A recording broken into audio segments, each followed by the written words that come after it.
Apa itu e-commerce? Electronic commerce atau e-commerce adalah segala aktivitas jual beli yang dilakukan melalui media elektronik.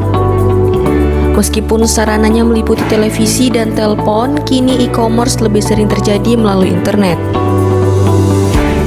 Apa saja jenis e-commerce?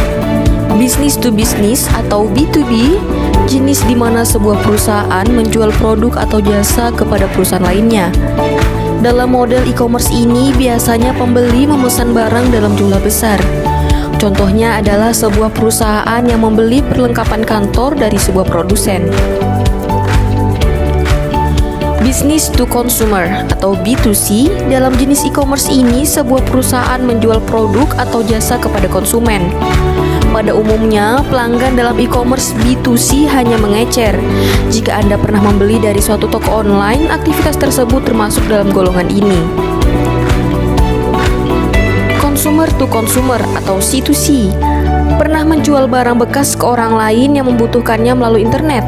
Aktivitas tersebut termasuk dalam e-commerce jenis ini.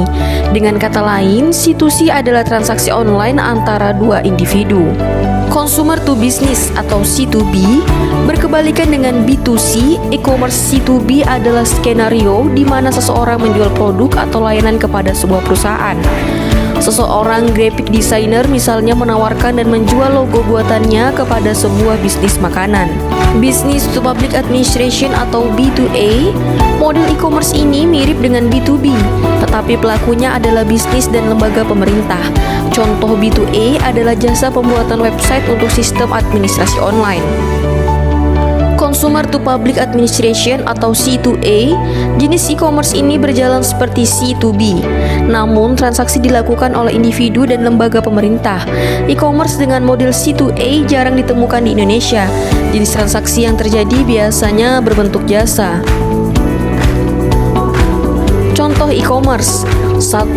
Bukalapak, 2. Blibli, 3. Shopee, 4. OLX, 5. Lazada. Manfaat e-commerce: mempermudah komunikasi antara produsen dan konsumen, mempermudah pemasaran dan promosi barang atau jasa, memperluas jangkauan calon konsumen dengan pasar yang luas, mempermudah proses penjualan dan pembelian, mempermudah pembayaran karena dapat dilakukan secara online, dan terakhir mempermudah penyebaran informasi.